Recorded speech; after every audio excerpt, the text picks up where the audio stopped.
आज 21 अक्टूबर बॉलीवुड के गर्दन तोड़ डांस परफॉर्मर शम्मी कपूर का जन्मदिन है। शम्मी कपूर का असली नाम शमशेर राज कपूर था। फिल्मों में भले ही अपने हैंडसम लुक्स, डांस और रोमांस की वजह से फेमस थे, लेकिन रियल लाइफ में प्यार के मामले में इनकी किस्मत थोड़ी कच्ची ही थी। आइए आपको बताते हैं कि कैसे बचपन के प्यार नूतन को छोड़कर शम्मी ने भरी थी लिपस्टिक से गीता बाली की मांग। दरअसल नूतन 3 और शम्मी 6 साल के थे तब से एक दूसरे को जानते थे, क्योंकि इन दोनों के पेरेंट्स एक दूसरे के काफी अच्छे दोस्त थे। शम्मी के पिता पृथ्वीराज और नूतन की मां शोभना समर्थ पड़ोस में ही रहते थे और फिल्मी दुनिया तो थी ही इनके बीच कॉमन फैक्टर। डेब्यू के पहले ही साल शम्मी और नूतन ने एक साथ फिल्म लैला मजनू में काम किया। टीनेज तक आए तो दोनों ने डेटिंग शुरू कर दी। 1951 में नूतन ने फिल्म नगीना में दिलीप कुमार के छोटे भाई नसीर के साथ काम किया। इस समय नूतन महज 15 साल की थी। इस फिल्म के प्रीमियर पर शम्मी बतौर नूतन के बॉयफ्रेंड बनकर उनके साथ आए थे, लेकिन किस्मत के कच्चे शम्मी और नूतन दोनों को ही इस प्रीमियर में जाने की इजाजत नहीं मिली, क्योंकि उन दोनों की उम्र कम थी और नगीना फिल्म एक एडल्ट फिल्म थी। अब सवाल ये उठता है कि जहां खुल्लम खुल्ला शम्मी बॉयफ्रेंड बनकर आए थे तो दोनों ने शादी क्यों नहीं की। तो इसके पीछे वजह है नूतन की माँ शोभना, जो नहीं चाहती थी कि नूतन शम्मी से शादी करे। अपने करियर की शुरुआत महज 150 रुपए में करने वाले शम्मी कपूर को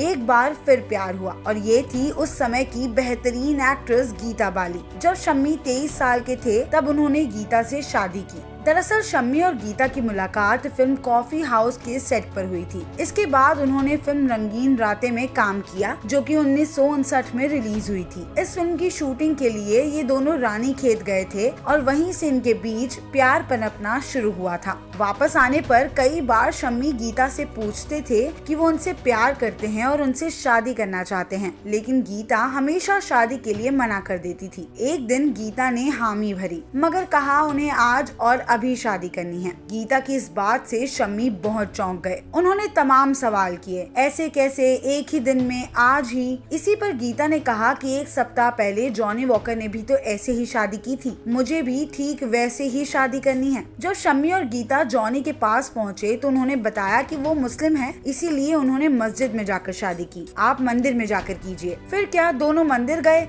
पंडित ने फेरे करवाए और जब मांग भरने की बारी आई तो गीता ने अपने पर्स से लिपस्टिक निकाली और शम्मी ने उससे गीता की मांग भरी। जब शम्मी ने गीता से शादी की थी तो वो उनके मुकाबले काफी सफल एक्ट्रेस थी, लेकिन उन्होंने शम्मी को कभी कम नहीं आंका। उन्होंने हमेशा शम्मी का हौसला बढ़ाया। एक बार शम्मी और गीता किसी होटल की सीढ़ियों पर बैठे थे, तब शम्मी गीता से उनके करियर के बारे में बात कर रहे थे और कह रहे थे कि अगर उनकी आने वाली फिल्म तुमसा नहीं देखा तो वो असम में चाय बगान में मैनेजर बन जाएंगे। गीता ने उनसे कहा कि इस फिल्म में तुमने बहुत मेहनत की है और अच्छी एक्टिंग भी की है, ये फिल्म जरूर चलेगी। और हुआ भी यही। ये फिल्म काफी लोगों को पसंद आई और शम्मी के करियर की सफल फिल्मों में से एक रही। नूतन के साथ अधूरे प्यार के बाद गीता के साथ भी उनका साथ ज्यादा लंबा नहीं चला। शादी के 10 सालों बाद चेचक की बीमारी के चलते गीता का निधन हो गया। साल 2011 में एक इंटरव्यू में मुमताज ने कहा था कि शम्मी कपूर ने उनके सामने शादी का प्रस्ताव रखा था, क्योंकि वो ब्रह्मचारी की शूटिंग के दौरान करीब आए थे।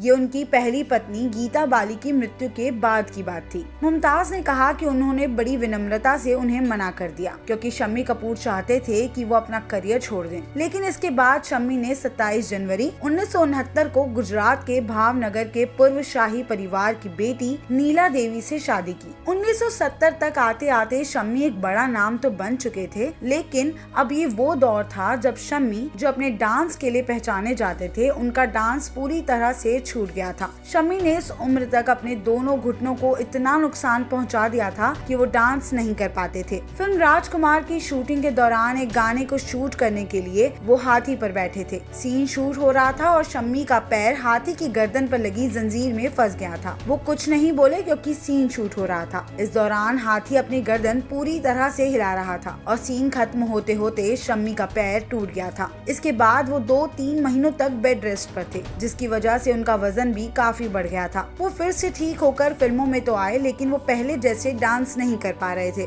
उन्हें लगने लगा कि अब वो डांस कभी नहीं कर पाएंगे और उन्होंने फिल्मों से ब्रेक ले लिया। शम्मी आखिरी बार अपने ग्रैंडसन रणबीर कपूर के साथ फिल्म रॉकस्टार में दिखाई दिए थे, जो साल 2011 में आई थी। इसी साल 14 अगस्त को किडनी फेलियर की वजह से 79 साल के शम्मी कपूर ने मुंबई में अपना दम तोड़ा। हिंदी रश की तरफ से शम्मी कपूर और उनके फैंस को भी उनके बर्थडे की ढेरों शुभकामनाएं।